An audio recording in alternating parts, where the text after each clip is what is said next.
விக்கல்ஸ் விக்ரமின் பட்டக்ஸில் ஒட்டிய கானா வினோத். விக்கல்ஸ் விக்ரமின் பட்டக்ஸ் அதில் ஒட்டிய கானா வினோத். யோ என்னையா பயங்கரமாக யோசிக்கிற போல் இருக்கு கேப்டன்ல. இந்த டாஸ்க்குக்காக அவ்வளோ சண்டை போட்டுக்கிறாங்க. எஃப்ஜே இந்த ஆளு எல்லாருமே செம்ம சண்டை போட்டுக்கிறாங்க. இவங்க ரெண்டுத்துக்குள்ள இருக்க ஈகோ எப்போ முடிய போகுது தெரியல. கானா வினோத்தும் எஃப்ஜேவும் சேர்ந்து கானா பாக்ஸ்னு ஒன்று ஆரம்பிச்சாங்க. இந்த பாக்ஸ் வந்து பொழந்துருச்சு போல் இருக்கு. இவங்க ரெண்டு பேரும் போட்டுக்கிற சண்டையே பெரிய சண்டையா இருக்கு. ரெண்டு பேரும் ஈகோ சண்டை தான். ஏய் உட்காரே, நான் பேசக்கூடாது, ஏய் மூடி போங்கடா ரெண்டு பேரும். ஆளு மூஞ்சி மோகரே அப்படியே குத்திக்கு நடுக்குத்துல நிப்பாட்டாங்க ரெண்டு பேரும். போங்கடா.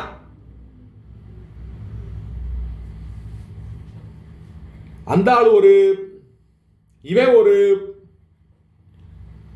சரியா என்ன டாஸ்க். ஸ்டிக்கி நோட்ஸை உடம்பெல்லாம் ஒட்ட விடுவாங்க. நீங்கள் ஆடியே அந்த ஸ்டிக்கி நோட்ஸ் கீழே விழுகணும். கீழே விழுகிற வரைக்கும் ஆடணும்.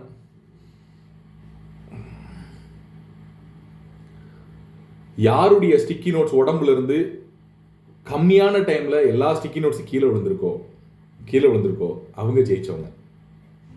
அந்த ஸ்டிக்கி நோட்ஸ் ஒட்டுனா உடம்புல நிற்கவே மாட்டேங்குதுங்க. அதனால அப்படியே யோசிச்சு கிட்னியை வச்சு யோசிச்சு என்ன பண்றாரு, இவர் பேண்ட்டை தூக்கிட்டு அந்த ட்ரெஸ்ஸை தூக்கிட்டு உள்ள பெட்டக்ஸ்ல ஒட்டுறாரு. எப்படி இதுக்கு தான் கானா வினோத் வேணுங்கிறது.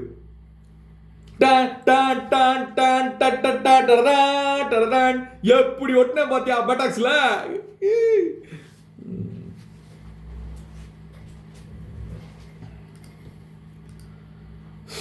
சும்மாவே ஆடினா கீழே விழுந்துரும் போல் இருக்குது. அப்படிதான் அவங்க ட்ரெஸ் கொடுத்துருக்காங்க. அந்த ட்ரெஸ்ஸுக்கு மேலே ஒட்ட வைக்கவும் முடியல. ஒட்ட வைக்க அது கீழே விழுந்துருது. இது என்ன மாதிரியான ஒரு விஷயம் நமக்கு தெரியவில்லை. இதில் என்ன சண்டை போச்சுன்னு சொல்கிறீங்க. யார் முதல்ல போகிறதுன்ற சண்டைங்க. ஆமாங்க, யார் முதல்ல போய் டான்ஸ் ஆடுறதுன்னு சண்டை. ஏன் கேட்குறீங்க? ஐயோ அம்மா சாமி, இவங்களை வச்சுட்டு ஒன்றும் பண்ண முடியாது. முடிச்சு சீசன் முடிச்சு. ஏதோ ஒன்று பேசி போக வேண்டியதான். கரெக்டாக கருத்துக்களை பதிவு கொடுங்க மக்களே. இந்த டாஸ்கில் யார் ஜெயிக்கிறாங்க அப்படின்ற பார்ப்போம். முதல்ல யார் ஆட போகிறோம் அப்படின்னு பார்த்தீங்கன்னா, நம்மளோட டான்ஸ் மேரத்தான் 2.0வில் இப்போது ஆட போகிறது விக்கல்ஸ் விக்ரம், சுபிக்ஷா அவர்கள், சபரி அவர்கள் மற்றும் நமது அரோரா அவர்கள். 4 பேர் தான் டான்ஸ் ஆடணும் அப்படின்னு சொல்லிட்டாங்க. எஃப்ஜே வந்து முதல்ல வந்து பார்த்தீங்கன்னா நான் இல்லைங்க அப்படின்ட்டாரு.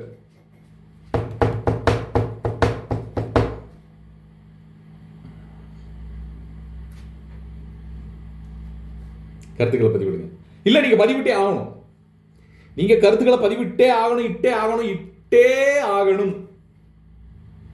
இல்லைனா நான் ஒரு ட்ரெஸ் போட்டு வந்து மார்கழி திங்கள் அல்லவா அப்படி டான்ஸ் ஆட ஆரம்பிச்சிருவேன். அப்புறம் உங்களுக்கு பாருங்க நெஞ்செல்லாம் வெடிச்சு போகும்.